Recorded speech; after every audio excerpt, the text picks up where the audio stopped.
नमस्कार मित्रों, આજના સેકન્ડ લેક્ચરની અંદર આપણે જે ટોપિક જોવાનું છે એ પૂર્વે લાસ્ટ લેક્ચરની અંદર તમને હોમવર્ક આપવામાં આવેલું હતું. હોમવર્કની અંદર 4 પ્રશ્નો એટલે કે 4 એક્ઝામ્પલ આપેલા હતા. હવે મિત્રો અત્યારે આ જે ટોપિક છે કે જે ચેપ્ટરનો સ્ટાર્ટિંગ ટોપિક અને અનુલક્ષીને જે કંઈ અત્યારે પ્રશ્નો આપણે જે કરીએ છીએ તમને એવું લાગે કદાચ આ તો બહુ સરળ છે, આ તો બુકમાં આપેલું છે, પણ મિત્રો આને પ્રશ્નો જે છે એ આ ટાઈપના આમાં પૂછાતા હોય. જનરલી આવા પ્રશ્નો બહુ જ ઓછા હજુ સુધી પૂછાયેલા છે, કારણ કે આ ચેપ્ટરની અંદર મહત્વના ટોપિક તો હજુ ઘણા બધા બાકી છે કે ખાસ કરીને એમાં બોર પરમાણુ નમૂનાને આધારે ડ બ્રોગલી સિદ્ધાંત છે, હાઇઝનબર્ગનો સિદ્ધાંત છે, એ પછી એના ટોપિક આવશે, અને મેઇન પરમાણુની ઇલેક્ટ્રોન રચનાને આધારે એમાંથી ઘણા બધા પ્રશ્નો પૂછાતા હોય છે. જનરલી એક પ્રશ્ન આમાંથી આવે, પણ મેક્સિમમ મેં કહ્યું એમ જે બેક સાઈડ બધા જે ટોપિક છે એમાંથી પૂછાય છે. આગળના ટોપિકની અંદર કદાચ તમે સમસ્થાનિકો, સમબારિકો, આઇસોબાર, આઇસોટોન્સ આ બધી વસ્તુનો અભ્યાસ કર્યો હશે. એ રીતે આઇસો ઇલેક્ટ્રોનિક, તો એ બધા પ્રશ્નો પણ ક્યારેક પૂછાતા હોય, પણ એ બધા પ્રશ્નો તમે અભ્યાસ કરી ચૂકેલા છો એટલે બહુ અત્યારે આપણે આની ચર્ચા કરતા નથી. ત્યારે બી આપણે એક્ઝામ આવશે ત્યારે આવા બધા પ્રશ્નોને હું સમાવી લઈશ, એટલે તમને એ પ્રશ્નો જે અત્યાર સુધી કદાચ ચાલી ગયા છે તો એના અનુસંધાનમાં તમે એનો રિપ્લાય એ વખતે આપી શકશો. અને કદાચ કંઈ પ્રોબ્લેમ હશે તો એ તો પેપર આપણે સોલ્વ કરીશું એટલે તમારે વસ્તુ ક્લિયર થઈ જશે. એટલે આપણું મેઇન અત્યારે તાત્પર્ય છે કે જે પૂછાવાનું છે એના ઉપર વધારે ફોકસ કરીશું. જે નથી બહુ જરૂરી પૂછાતા પ્રશ્નો એને નોર્મલ લાઇટલી આપણે જોઈ લઈશું. એટલે આમાં તમને એવું ન લાગે કે આ બહુ સરળ પ્રશ્નો છે, કાં તો બુકમાં હોય એવા જ પ્રશ્નો છે. અને બીજું મિત્રો ઘણાને તો માનસિકતા થોડી ક્લિયર કરી લેજો કે નીટ કે જે તમારે એટલે એવું નથી કે અઘરું જ પૂછાય. આ એક ફરીથી વસ્તુ હું વારંવાર કહેતો જાઉં છું, એટલે એક માનસિકતા ક્લિયર કરી લો કે નીટ એટલે એવું નથી, પણ બેઝ એનસીઆરટી બેઝ જ પૂછાય. બસ આ એક વસ્તુ ક્લિયર રાખો, બરાબર? ઓકે. હવે લાસ્ટ આપણે જે હોમવર્ક તમને આપવામાં આવેલું હતું એ હોમવર્કની અંદર 4 પ્રશ્નો તમને આપેલા હતા. એ 4 પ્રશ્નોમાં અહીંયા લાસ્ટ નીચે લખેલું છે હોમવર્કના જવાબો. કદાચ આશા રાખું કે તમે હોમવર્ક કર્યું જ હશે અને એના જે એક્ઝામ્પલ હશે એના જવાબો એ તમે આ રીતે અહીંયા ચેક કરી શકો. એમાં પહેલો જે હોમવર્કનો પ્રશ્ન હતો કે જેમાં કાર્બન 12નું દળ શોધવાનું હતું કે ન્યુટ્રોનનું દળ આટલું કરવામાં આવે, ઇલેક્ટ્રોનનું દળ આટલું, પ્રોટોનનું દળ આટલું, એના અનુસંધાનમાં તો જે નવું દળ પ્રાપ્ત થાય એ 15 ANU એટલે કે 15 યુનિટ અને દળમાં 25% વધારો. ઓકે. નેક્સ્ટ નંબર 2, બીજો જે એક્ઝામ્પલ હતો એ નાઇટ્રોજન માટે હતો કે નાઇટ્રોજન 14 માટે પ્રોટોનનું દળ આટલું કરવામાં આવે, ઇલેક્ટ્રોનનું દળ આટલું કરવામાં આવે તો એના દળમાં શું ફેરફાર થાય, ઘટાડો થાય, વધારો થાય, બે વસ્તુ ગમે તે થઈ શકે. તો દળ એનું 10.5 AMU થાય, એટલે કે 14માંથી દળમાં શું થયું કહેવાય ઘટાડો. તો અહીંયા કેટલો ઘટાડો તો કે 25% ઘટાડો થાય. ઓકે. નેક્સ્ટ ત્રીજો જે એક્ઝામ્પલ હતો હોમવર્કની અંદર જે કાર્બન 14ની સાપેક્ષમાં ઓક્સિજન 16નું દળ શોધવાનું હતું. તો કાર્બન 14નું જે દળ આપેલું હતું જે લગભગ 150 યુનિટ જે 12ના અનુસંધાનમાં, તો ઓક્સિજન 16નું દળ કેટલું થાય તો ઓક્સિજન 16નું દળ એ 200 યુનિટ 200 યુનિટ થશે. ત્યાર પછી એક્ઝામ્પલ નંબર 4 કે જે સમસ્થાનિકોના અનુસંધાનમાં હતો કે ન્યુયોનના 2 સમસ્થાનિકો આપવામાં આવેલા હતા, જેનું સરેરાશ આણ્વીય દળ આપેલું હતું. 2 સમસ્થાનિકોના પ્રમાણ આપણે શોધવાના હતા, જેનું પ્રમાણ કેટલું હશે. તો એમાં ન્યુયોન 20 નું પ્રમાણ છે 90% અને ન્યુયોન 22 કે જેનું પ્રમાણ છે 10%. મિત્રો આ જ પ્રશ્નમાં તમને એવું પણ પૂછવામાં આવે કે ન્યુયોનનું સરેરાશ આણ્વીય દળ આટલું છે, એના 2 સમસ્થાનિકો ન્યુયોન 20 અને ન્યુયોન 22 પૈકી મહત્તમ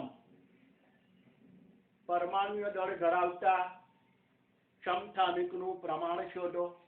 તો મહત્તમ એટલે ન્યુયોન 22 એ મહત્તમ દળ કહેવાય, એનું પ્રમાણ શોધો. તો ફક્ત એનો જ જવાબ લખવાનો આવે. એટલે એની અંદર શું થાય, તમારે વિકલ્પમાં 90% પણ આપેલું હોય. પહેલો જે તમારે જનરલી એક્સ તમે આના માટે એક્સ ધાર્યો હોય તો પહેલો જવાબ તમારે 90% આવે. એટલે શું થાય કે તમે ભૂલમાં સીધો 90% સિલેક્ટ કરીને આવતા. એટલે એ ધ્યાનમાં રાખવાનું.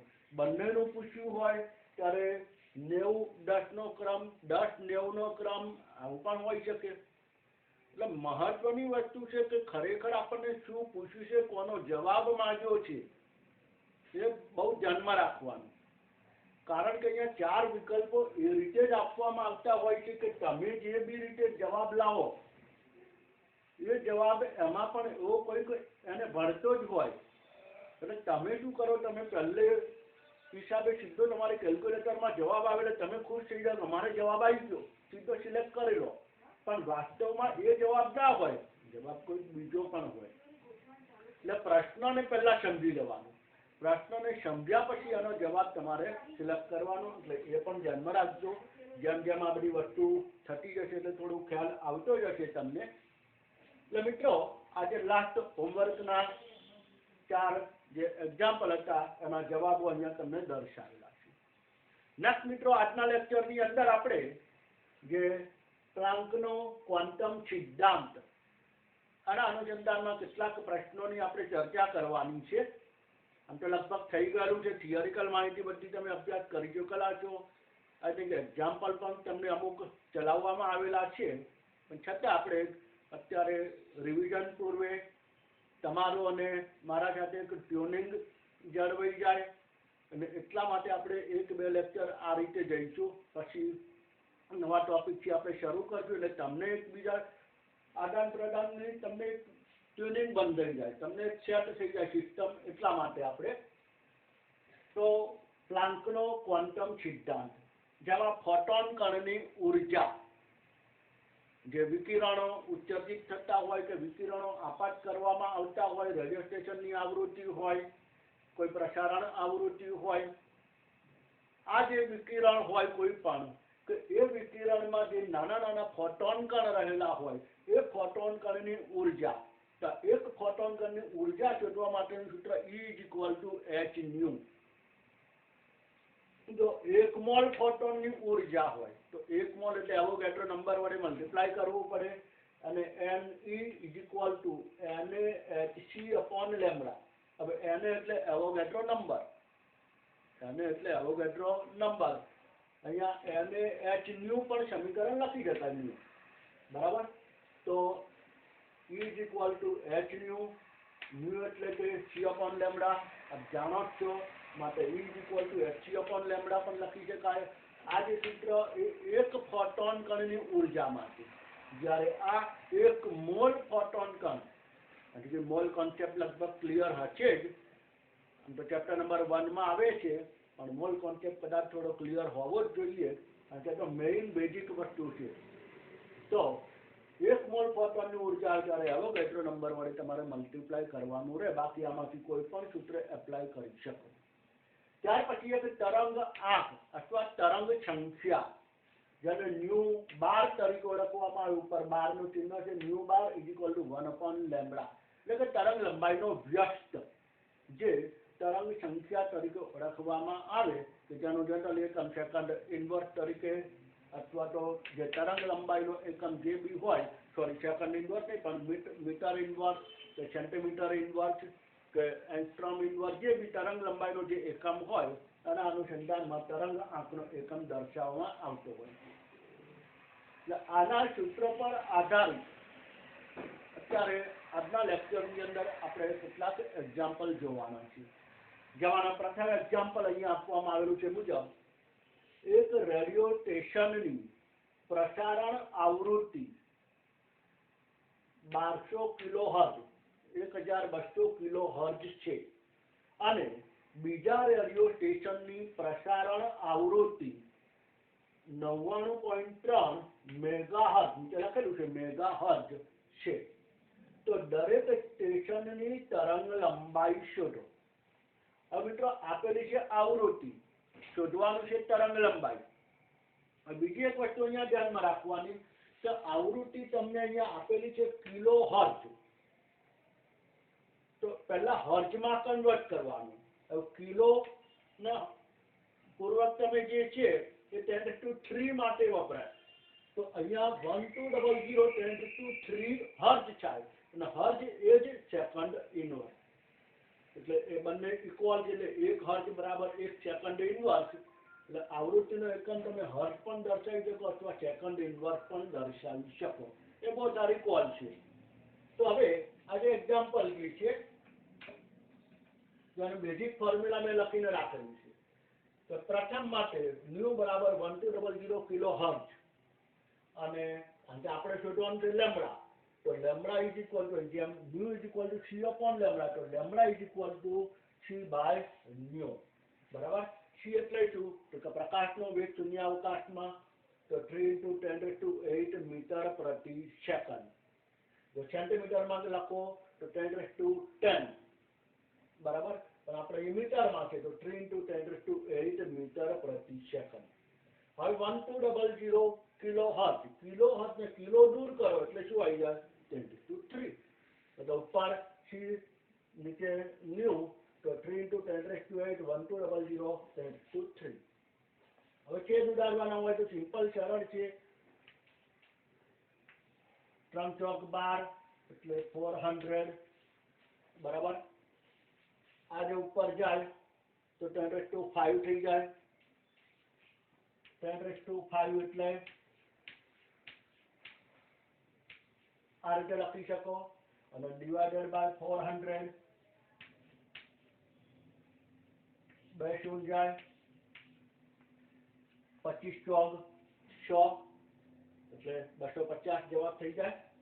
ઇઝ ઇક્વલ ટુ 250 અને લેમ્બડા મીટર, કારણ કે વેગનો એકમ જે મીટર પ્રતિ સેકન્ડ અને આ સેકન્ડ ઇનવર્સ એટલે એ બંનેને ઉડી જાય તો તમારો જે છે એ 250 મીટર. Okay, clear? તો લેમ્બડા પહેલાની જે છે એની તરંગ લંબાઈ 250 મીટર છે. આમ જનરલી તમારે એક્ઝામ્પલ જે જ્યારે નીટ બોર્ડની અંદર પૂછાતા હોય તો કેલ્ક્યુલેશન સરળ હોય એવા જ પૂછાય. ભલે અત્યારે તમારે પ્રેક્ટિસની અંદર ટિપિકલ MCQ આવતા હોય કે એમાં ગણતરી બધી બહુ અટપટી હોય, પણ જનરલી એની અંદર બહુ એટલું બધું એવી અટપટી ગણતરી નથી હોતી, સરળ ગણતરી હોય.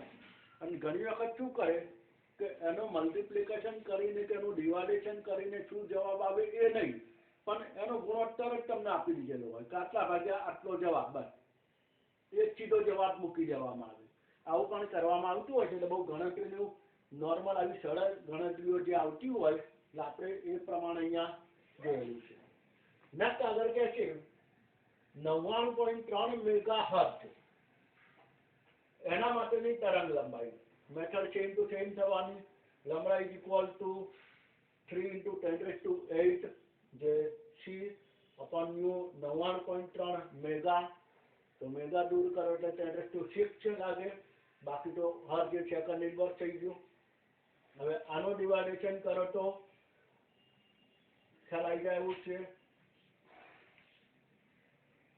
કારણ કે 99 એટલે 33 અને આ 1 બરાબર. તો ઉપર થાય 10⁻² અને આ ઉપર જાય છે એટલે ઉપર 100 ડિવાઇડેડ બાય 33.1. હવે તમે 33 પણ અંદાજિત ગણી શકો, જરૂર નથી કે 33.1 લખવું. હવે 100/33 તો આમ તો સમતોલી ખ્યાલ આવી જાય કે 33×99 બરાબર, 33×99 એટલે 3 આવી ગયા, 1 વધ્યો. હવે 1 વધે અને તમે આગળ હવે પોઈન્ટ ચડાવવા પડે તો અમુક મોડે તમને ખ્યાલ આવવો જોઈએ, એવું નથી કે આ રીતે તમારે ભાગાકાર કરવો જ પડે. 33×99 1 આવી ગયો. હવે શું થાય, તમારે 1 બિંદુ ઉતારો, ભાગ નો ચાલે એટલે બીજું બિંદુ ઉતારવાનું, પણ એ દરમિયાન તમારે અહીંયા શું કરવું પડે, ચડાવી જવું પડે. એટલે હવે શું થાય, ફરી આગળ જાઓ તો 33×99 આ રીતનું 030303 ચાલતું રહેવાનું. એટલે આપણે અહીંયા 3.03 જવાબ લખી શકીએ. તો 3.03 મીટર. આની તરંગ લંબાઈ 3.03 મીટર, આની તરંગ લંબાઈ 250 મીટર.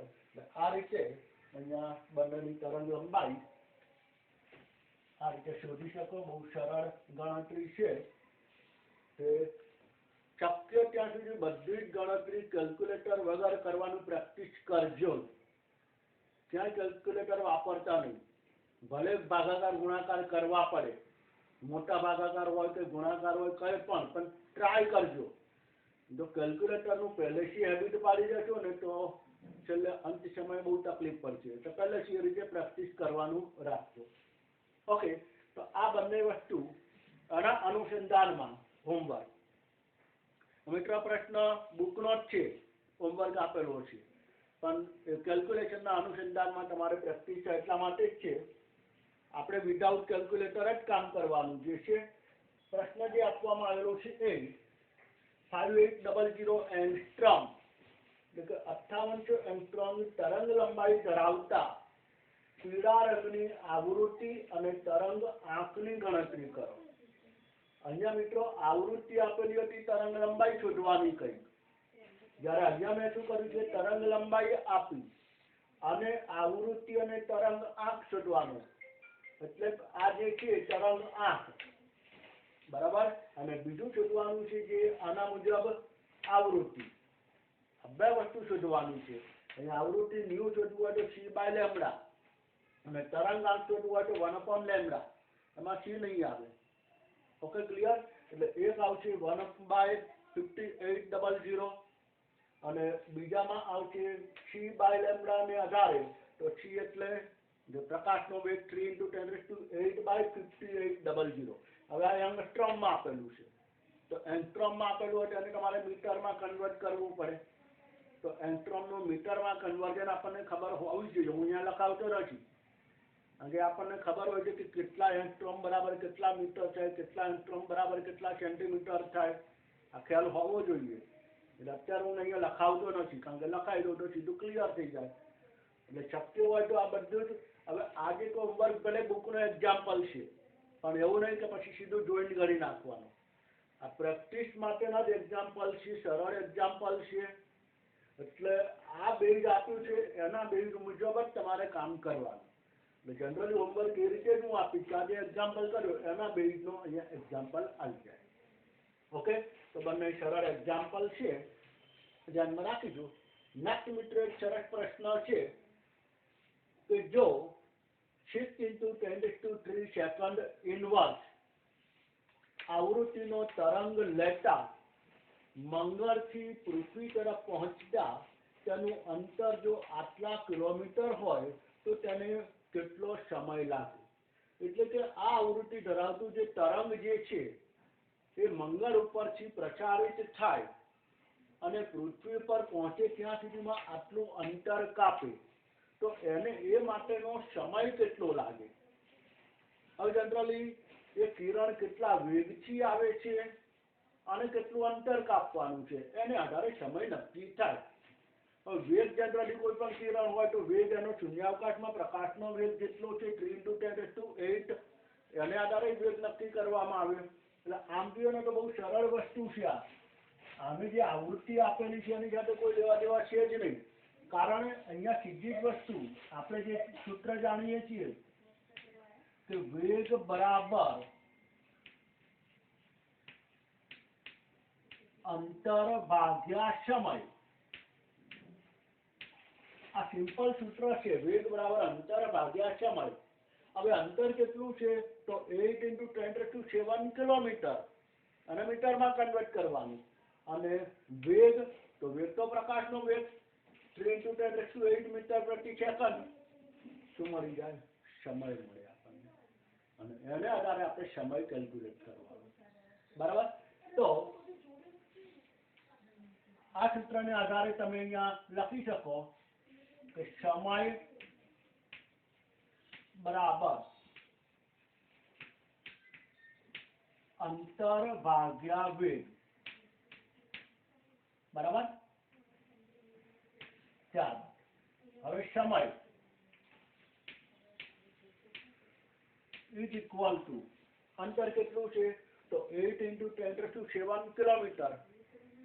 બરાબર? કિલોમીટરને કન્વર્ટ કરી નાખવાનું મીટરમાં એટલે ઇન્ટુ 10⁻³ એટલે 8 10⁷ ઇન્ટુ 10⁻³ મીટર ડિવાઇડેડ બાય વેગ. તો વેગ હંમેશા કેટલું હોય તો 3 × 10⁸ મીટર પ્રતિ સેકન્ડ. ઓકે, હવે આનો જવાબ સિમ્પલ વસ્તુ છે 10⁸. હવે અહીંયા કેટલી છે 10⁻10 અને નીચે 10⁸. ઉપર જાય એટલે 10⁻2 રહે. ઓકે, 8/3 ભાગાકાર તો સિમ્પલ આવડવું જોઈએ. 3 × 6 2 વધ્યા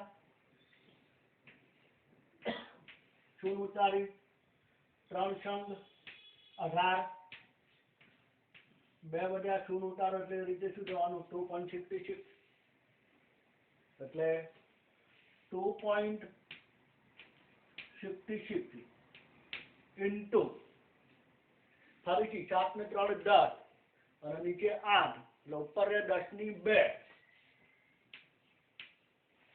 બરાબર? તો આને 10⁻2 વડે મલ્ટીપ્લાય કરી દેવાનું તમારે 2.66 કે જેને 10⁻2 વડે મલ્ટીપ્લાય તમે કરી દો અને મલ્ટીપ્લાય કરવાનો એટલે તમારે અંદાજિત જે છે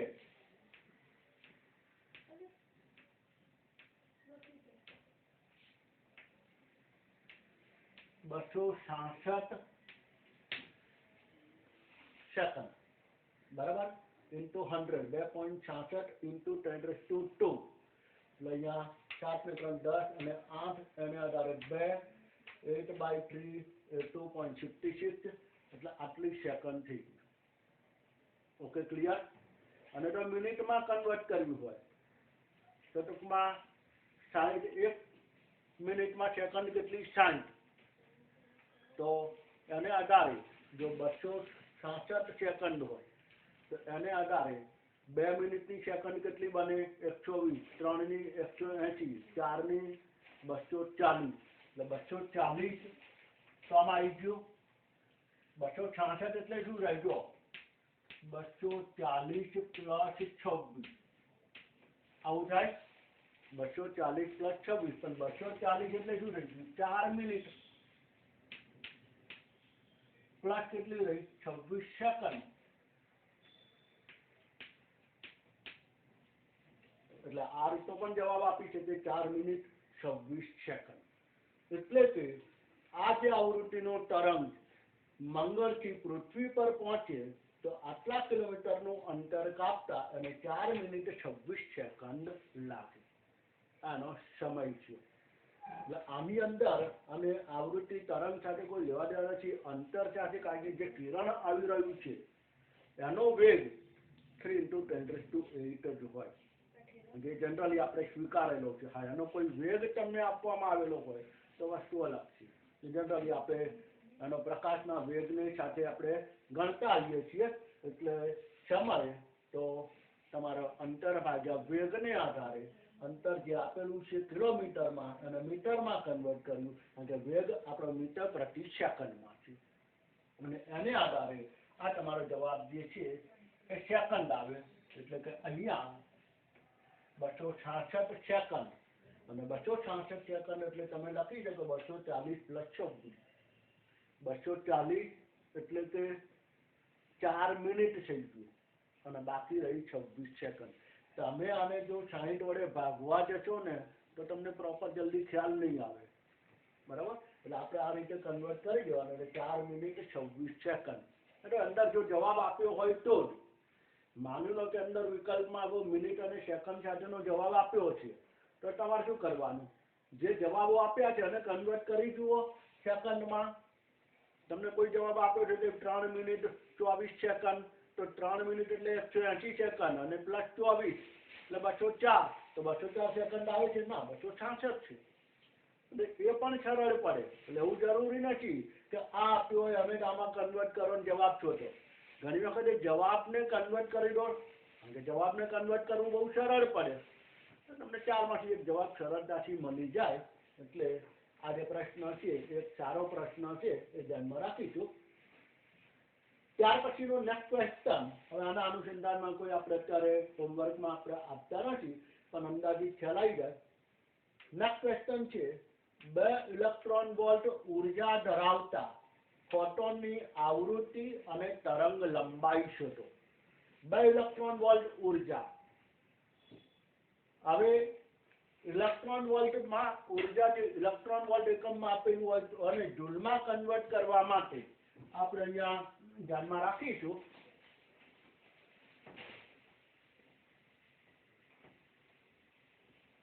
આમ તો દરેકને ખ્યાલ હશે, તો મિત્રો આગળ કન્વર્ઝન છે ને એ હંમેશા તમારે યાદ રાખવા પડે, આ ખાસ ધ્યાનમાં રાખજો. તો 1 ઇલેક્ટ્રોન વોલ્ટ બરાબર 1.602 into 10⁻⁻19 જૂલ, બરાબર? તો 2 ઇલેક્ટ્રોન વોલ્ટ ઉર્જા, એટલે આની ઉર્જા જે આપણે છે તો 2 ઇલેક્ટ્રોન વોલ્ટ બરાબર, હવે આને મલ્ટીપ્લાય 2 થઈ જાય, 16 દુ 32 ને 2 દુ 4, એટલે 3.204 10⁻⁻19 જૂલ. એટલે આવું કેલ્ક્યુલેશન તો જાતે કરતા જ થઈ જશે. આના ડબલ કરવાના, એટલે 2 ના ડબલ 4, 0 0, 6 ને 16 દુ 32, એટલે 3.204 10⁻⁻19 જૂલ. એટલે આની ઉર્જા છે કુલ, એટલે કે ઈ. ફોટોનની આવૃત્તિ શોધવાની છે. આવૃત્તિ એટલે ન્યુ, કે જેમાં વેલ્યુ મૂકવાની છે h.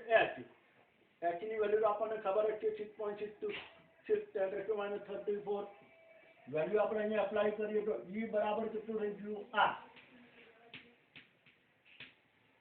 એટલે કે 3.204 10⁻⁻19 divided by 6.626 into 10⁻⁻34, બરાબર જોયું છે. હવે આ 34 ઉપર જાય એટલે પ્લસ 34, તો 34 માંથી 19 બાદ થાય એટલે શું રહે? 10⁻15, 10 ની 15, અને 19 પ્લસ 15 34, એટલે ઉપર આવી જાય 10⁻15. એક વસ્તુ ક્લિયર? હવે જે અહીંયા આપવામાં આવેલું છે 3.204 divided by 6.626 છે, તો આ બંનેનો તમારે અહીંયા પહેલા રિપ્લાય, અને એ મેઇન વસ્તુ તમારે શોધવી પડે. એ ભાગાકારને આધારે થાય. તો તમારે શું કરવાનું, અહીંયા સરળતા માટે 3.204 divided by 6.626 આપેલા છે, એટલે તમારે શું કરવાનું, divided by 66 કરી દેવાના. હવે જો અહીંયા 66 કરો, આ બધું નીકળી જાય, અને ગણવાનું જ નહીં. અંદાજિત વેલ્યુ માટે આ 66 થઈ ગયું, ઉપર 10 વડે મલ્ટીપ્લાય થઈ જાય એટલે અહીંયા 32 થઈ જશે.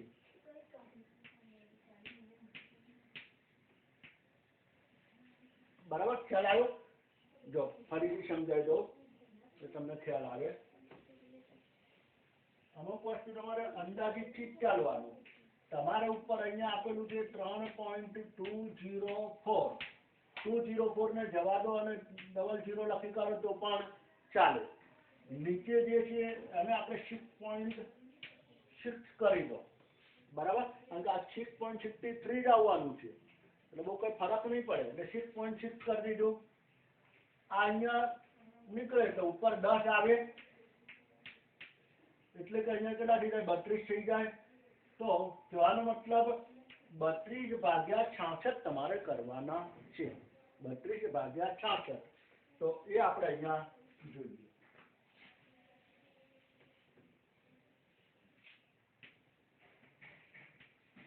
32/66. હવે આનો ભાગ ચાલવાનો જ નથી એટલે સીધું પોઈન્ટ આવી જાય અહીંયા 0 પોઈન્ટ એટલે હવે 66 અને સામે કેટલા છે 320. 66 દુ તો ડબલ થઈ જાય 132. 66 તરી 6 તરી 18, 6 તરી 18, 19, 198. ત્યારબાદ 66 ને 4 તો 6 ચોક 24, 6 ચોક 24, 26 એટલે 264. 264. હવે તો અહીંયા 320 છે, 320 અને 264 એટલે બંને વચ્ચેનો ડિફરન્સ કેટલો રહ્યો 56 એટલે લગભગ અહીંયા તમારે ભાગ ચાલી જાય એટલે 66 ચોક તો તમારે અહીંયા 264 બંનેનો ડિફરન્સ કેટલો થયો 56, બરાબર. હજુ આગળ આપણે ભાગ ચલાવવો હોય શું ઉતારવાની તો 66 ને આગળ મલ્ટીપ્લિકેશન તો હવે તમારે 560 સુધી પહોંચવાનું છે. 66 ને 10 કરો એટલે 660 થઈ જાય. 66 ને 10 કરો એટલે 660 થાય. આમાંથી 9 લાવો એટલે બીજા 66 ઓછા થાય પણ 660 એટલે આના કરતા 100 વધારે. 660 એટલે આના કરતા 100 વધારે. 9 લો એટલે આના કરતા 66 ઓછા થાય એટલે 560 કરતા પણ વધારે જ આવે એટલે સીધું આપણે અહીંયા તો આ બધું બેઝિક વસ્તુ તમે સમજી શકો એટલે 66 ને 8 નહીં તો શું થાય 66 × 5 કરો, 66 × 6 કરો, 66 × 7 આવું 1 બાય 1 કરતું જવું પડે પણ થોડો લોજિક વિચારવાનો કે 66 × 10 એટલે 660 જે આના કરતા 100 વધ્યા તો હું 66 × 9 કરું, 66 × 9 કરું તો એ જે 660 છે એના કરતા 66 ઓછા થાય. 66 ઓછા થાય તો પણ આના કરતા તો વધી જ જાય કારણ કે એ 100 નો ડિફરન્સ હતો એટલે વધે એટલે 66 × 8 આવે તમારે તો 6 × 48, 6 × 48 ને 4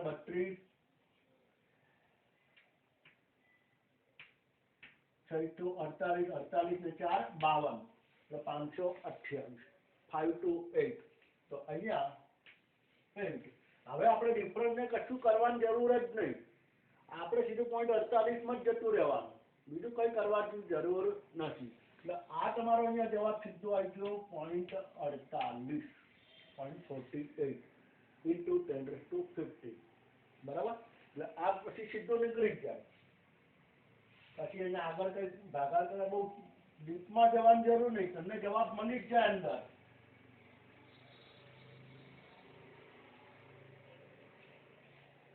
તો આની આવૃત્તિ છે એ 0.48 10⁻15. માની લો કે તમારે 4.8 લખવું છે, વૈજ્ઞાનિક અંકમાં જવાબ આપ્યો છે તો 4.8 10⁻14. 4.8 10⁻14.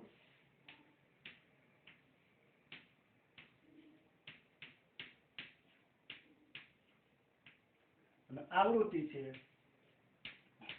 Second inverse. ઓકે, તો આજે પહેલો પ્રશ્ન એની આવૃત્તિ. નંબર 2 બીજો જે પ્રશ્ન છે તરંગ લંબાઈ શોધવાની. તો new is equal to C upon lambda. તો લેમ્બડા બરાબર c/ન્યુ. સી એટલે આપણને ખબર જ છે 3 × 10⁸ મીટર પ્રતિ સેકન્ડ. વેલ્યુ અપ્લાય કરીએ તો 3 × 10⁸ ડિવાઇડેડ બાય ન્યુ એટલે કેટલું છે તો અહીંયા જે આપેલું છે 4.8 × 10⁻14. ઓકે 10 ની 14 ઉપર જતા રહે એટલે 10 ની -6 રહે કારણ કે 14 ને 8 એટલે -6 અહીંયા 3/4.8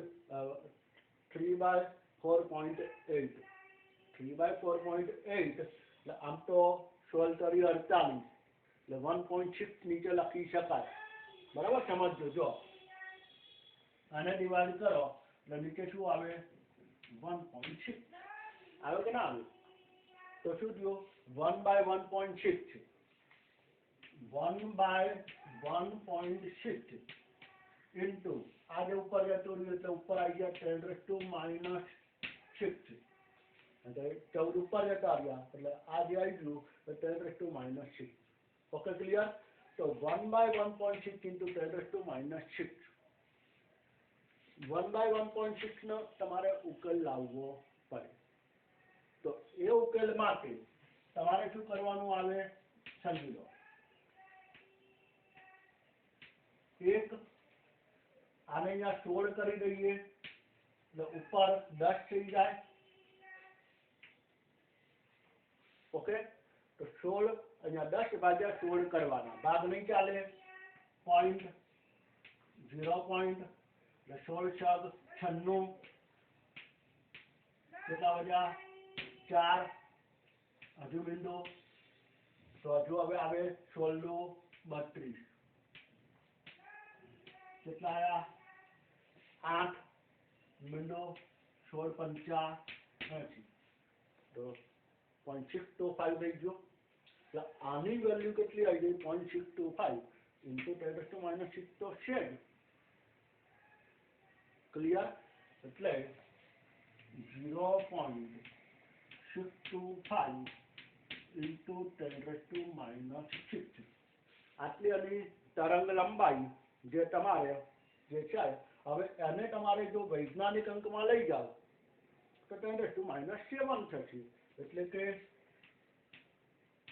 6.25 ઇન્ટુ 10⁻⁻7 તરંગ લંબાઈ જે છે તો ઇન્ટુ મીટર ઓકે ક્લિયર તો આ તમારે તરંગ લંબાઈ 6.25 × 10⁻⁷ મીટર આના અનુસંધાનમાં મતલબ બંને વસ્તુ ક્લિયર થઈ ગઈ આના અનુસંધાનમાં અહીંયા હોમવર્ક આપેલો છે હોમવર્કનો પ્રશ્ન છે 4000 એંગસ્ટ્રોમ તરંગ લંબાઈ ધરાવતા ફોટોનની આવૃત્તિ એકમ લખેલો છે સેકન્ડ ઇન્વર્સ અને ઉર્જા ઇલેક્ટ્રોન વોલ્ટ માં ગણવાની અહીંયા ઇલેક્ટ્રોન વોલ્ટ ઉર્જા આપેલી હતી એમાંથી આવૃત્તિ અને તરંગ લંબાઈ શોધી અહીંયા તરંગ લંબાઈ એંગસ્ટ્રોમમાં આપેલી છે એને આધારે આવૃત્તિ અને ઉર્જા ઇલેક્ટ્રોન વોલ્ટમાં શોધવાની મેથડ આ સૂત્ર આનો આ જ આવશે ફરક ક્યાં પડશે સૂત્રાત્મક માહિતી બદલાઈ જશે અહીંયા જે આપ્યું છે એ અહીંયા શોધવાનું હતું અને અહીંયા જે આપ્યું હતું એ આમાં શોધવાનું છે આટલો ફરક છે એટલે તમારે એ રીતે થોડું ક્રોસ ધ્યાનમાં રાખવાનું સૂત્ર આની આ જ વસ્તુ એપ્લાય કરવાની બરાબર મિત્રો જે એક્ઝામ્પલ દરેકમાં એક એક હોમવર્ક એટલા માટે જનરલી આપતો હોઉં છું કે તમે હવે પ્રેક્ટિસ કરતા જાઓ વિધાઉટ કેલ્ક્યુલેશન કે કેલ્ક્યુલેટરની જરૂર જ ના પડવી જોઈએ અને એ રીતે તમે પ્રેક્ટિસ કરશો ને કારણ કે આપણે એક્ઝામ્પલમાં પ્રેક્ટિસ પછી તો એવા અમુક તો એટલા સરળ હોય છે એમાં બહુ એવું કેલ્ક્યુલેશન ટિપિકલ હોતું નથી કારણ કે આમાં પ્લાન્કની કિંમત મૂકવાની આવે પછી વેગની કિંમત આવતી હોય ઇલેક્ટ્રોન વોલ્ટનું કન્વર્ઝન હોય એન્ટ્રોનનું કન્વર્ઝન હોય એટલે જો પેલું 10નું સામર્થ્ય બધે આવતું હોય અને એને કારણે તમારે વેલ્યુમાં ક્યાંક ને ક્યાંક ભૂલ થતી હોય એટલા માટે આ બધા કેલ્ક્યુલેશન જો આવડી જાય તો પછી જે 12ની અંદર જે આવતા હોય તો બધા સરળ કેલ્ક્યુલેશન છે એટલે તો જનરલી ખ્યાલ આવી જાય એ વાત છે એટલે આ અહીંયા જે હોમવર્કની અંદર આ ખાસ ધ્યાનમાં રાખવું નેક્સ્ટ મિત્રો છેલ્લે લખેલું છે યાદ રાખો ત્યારે સીધું કમ્પેરિઝન પણ આવું પૂછવામાં આવતું હોય તો શું યાદ રાખવાનું કે જે પ્રકાશની આવૃત્તિ અને ઉર્જા વધુ તેની તરંગ લંબાઈ ઓછી એટલે કે જે વિકિરણ બે વિકિરણો આપેલા હોય બે વિકિરણોમાં એકની આવૃત્તિ કરતાં બીજાની આવૃત્તિ વધારે હોય તો એમાં તરંગ લંબાઈમાં શું થાય આ રીતનો પ્રશ્ન તમને પૂછી શકે, સીધું કમ્પેરિઝન. તો અહીંયા જેમ આપણે અહીંયા સૂત્ર ખબર છે, E is equal two h new, એટલે કે E અને ન્યુ ઉર્જા અને આવૃત્તિ સમપ્રમાણનો સંબંધ છે. E is equal to hc upon lambda, એટલે કે ઉર્જા અને લેમ્બડા તરંગ લંબાઈ એ વ્યસ્ત સંબંધ છે. ઉર્જા અને આવૃત્તિ સમપ્રમાણમાં છે, તરંગ લંબાઈ એના વ્યસ્ત પ્રમાણમાં. એટલે જેની ઉર્જા વધારે અને તરંગ લંબાઈ ઓછી, જેની આવૃત્તિ વધારે અને તરંગ લંબાઈ ઓછી, જેની ઉર્જા વધારે અને આવૃત્તિ પણ વધારે. ખાસ કમ્પેરિઝન ધ્યાન રાખો. કારણ કે માનો કે કોઈક એવો પ્રશ્ન તમને આવું પૂછ્યો કે જાંબલી રંગનો ફોટોન કે જેની તરંગ લંબાઈ 4000 એંગસ્ટ્રોમ છે અને લાલ રંગનો ફોટોન કે જેની તરંગ લંબાઈ 7000 એંગસ્ટ્રોમ છે, તો આ બે પૈકી કોની ઉર્જા વધારે હશે? તો તમારે બંનેની ઉર્જા શોધવાની નથી, સીધું જ કમ્પેરિઝન. અહીંયા લખેલું છે E જાંબલી અને E લાલ અથવા E વાયોલેટ અને E રેડ. તો આ બે પૈકી ઉર્જા કોની વધારે હશે એ તમારે અહીંયા જોવાનું છે. તો તમે અહીંયા લેમ્બડા ઘણા શું કરે મિત્રો કે તરંગ લંબાઈ લેમ્બડા આપેલી છે એટલે E is equal to hc upon લેમ્બડાને આધારે આની E શોધે, પછી બીજાને E શોધે, બંનેને E શોધ્યા પછી આની કમ્પેરિઝન. એવું નથી, સીધો આ વાક્ય રચના કે અહીંયા શું કહે છે તરંગ લંબાઈ, તો જેની તરંગ લંબાઈ ઓછી હોય એની આવૃત્તિ અને એની ઉર્જા હંમેશા શું હોય? વધારે. તો અહીંયા કોની ઉર્જા વધારે હશે? તો જાંબલી રંગની તરંગ લંબાઈ ઓછી છે અને માટે એની ઉર્જા કેવી વધારે હોય? તો વધારે. તો તમારે સીધો સિમ્પલ આ સંબંધ જ અંદર આપવામાં આવેલો હોય, અંદર શું કરેલું હોય? સંબંધ જ આપેલો હોય. હવે જો બંનેની તરંગ લંબાઈ સમાન તો ઉર્જા સમાન, આવૃત્તિ સમાન, ઊંધું હોય એટલે તમારે સંબંધ તમને એમસીક્યુમાં આપેલા હોય અને આધારે એટલે ડાયરેક્ટ આવા એમસીક્યુ પણ ક્યારેક લોજિક એમસીક્યુ પણ પૂછાતા હોય છે. તો એના માટે આપણે આ અહીંયા ધ્યાનમાં રાખીશું. તો મિત્રો આ જે છે એ પ્લાન્કના સિદ્ધાંતના અનુસંધાનમાં આ પ્રકારના પ્રશ્નો છે. કેટલાક બે પ્રશ્નોની આપણે ચર્ચા કરવાની છે. એમાં એક પ્રશ્ન સમજાય અને બીજો હોમવર્કમાં છે. નેક્સ્ટ આપણે આગળ જોઈએ. તો એ પ્રશ્નની ચર્ચા અહીંયા તમારી સામે રજૂ કરું.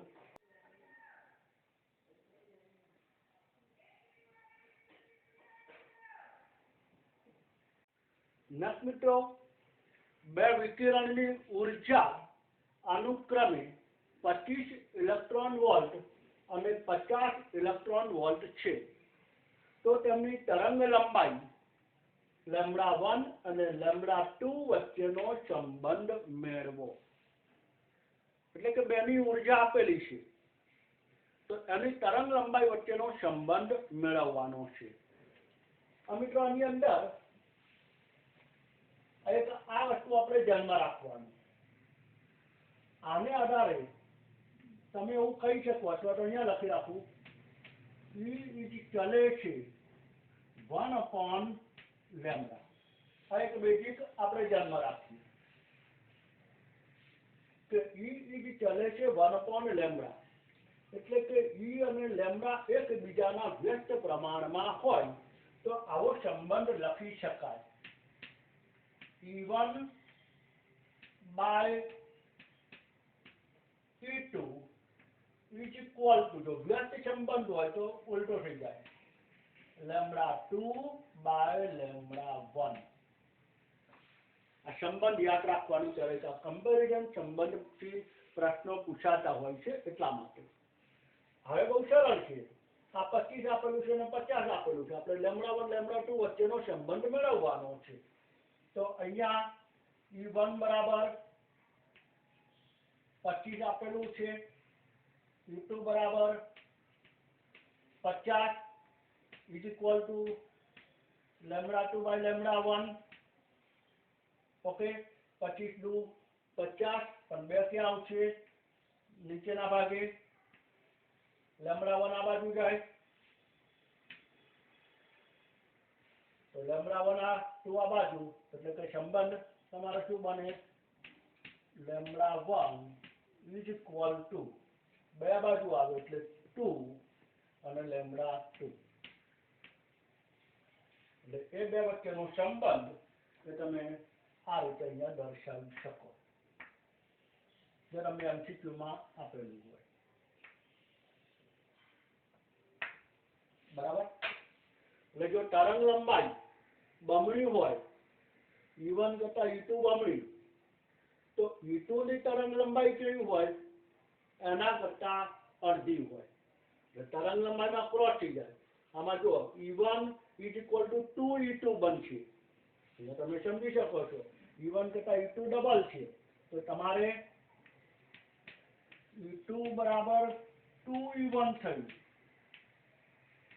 સમજો E2 બરાબર શું થયું 2E1 તો તરંગ લંબાઈમાં ક્રોસ થઈ ગયું અને વ્યસ્ત સંબંધ તો λ1 is equal to 2 λ2 ક્લિયર વસ્તુ એટલે આ એક ખાસ અહીંયા સમજવાનું એટલે આવા ક્યારેક કમ્પેરેટિવ પ્રશ્નો પૂછવામાં આવતા હોય છે એટલા માટે અહીંયા આવો પ્રશ્ન દર્શાવ્યો છે નેક્સ્ટ હોમવર્કમાં ત્રીજો પ્રશ્ન જે હોમવર્ક માટે આના અનુસંધાનમાં છે થોડું ફેરફાર કરો 9000 એંગસ્ટ્રોમ તરંગ લંબાઈ ધરાવતા વિકિરણની ઊર્જા 87 ઇલેક્ટ્રોન વોલ્ટ હોય તો 3000 એંગસ્ટ્રોમ તરંગ લંબાઈ ધરાવતા વિકિરણની ઊર્જા કેટલા ઇલેક્ટ્રોન વોલ્ટ થાય એટલે કે પહેલાની તરંગ લંબાઈ આપેલી છે અને ઊર્જા આપેલી છે તો કે λ1 અને E1 બીજાની તરંગ લંબાઈ આપેલી છે એટલે λ2 આપેલી છે શોધવાની છે E2 સમીકરણ આનું આ જ E1 આપેલું છે λ1 આપેલું છે λ2 આપેલું છે શોધવાનું છે E2 ત્રણ માહિતી છે E2 શોધવાનું બહુ સરળ વસ્તુ છે બરાબર અને એકમ ઇલેક્ટ્રોન વોલ્ટ એનું એ આમાં આ પણ તરંગ લંબાઈ અને આની તરંગ લંબાઈ બંને એંગસ્ટ્રોમમાં જ છે એટલે બંને એંગસ્ટ્રોમ હોય તો કોઈ કન્વર્ઝન કરવાની તમારે જરૂર નથી એટલે એવું નથી કે આમાં એંગસ્ટ્રોમના સેન્ટીમીટર કરો કે મીટર કરો તો આમાં પણ એંગસ્ટ્રોમના સેન્ટીમીટર મીટર કરો કોઈ ફેરફાર કરવાનો નથી કારણ કે બંનેનો ગુણોત્તર છે જ્યારે આવા સમીકરણને એપ્લાય કરતા હોય ત્યારે તરંગ લંબાઈ જેમ છે એમ રહેવા દો કોઈ ફરક પડશે નહીં ક્લિયર વસ્તુ તો આ અહીંયા આપણે એક્ઝામ્પલ ધ્યાનમાં રાખીશું તો હોમવર્કની અંદર આ રીતે અહીંયા 3 પ્રશ્નો આપું છું આ સાથે આપણો આજનો જે લેક્ચર જે છે જે પ્લાન્કનો ક્વોન્ટમ સિદ્ધાંત આધારિત જે કંઈ પ્રશ્નો છે અગાઉ તમે અભ્યાસ કરી ચૂકેલા હતા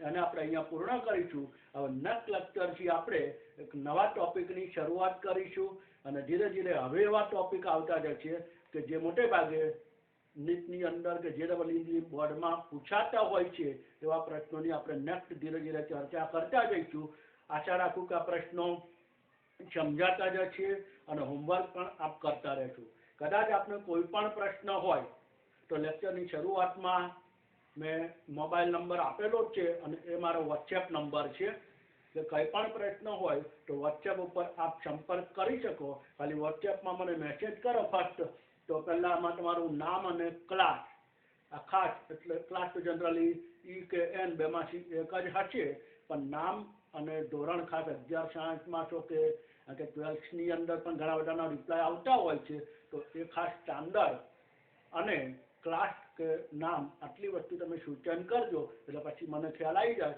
કે તમે જે કંઈ પ્રશ્નો હોય તો વોટ્સએપ દ્વારા પણ સંપર્ક કરી શકો છો તો નેક્સ્ટ લેક્ચર સુધી સૌને જય સ્વામિનારાયણ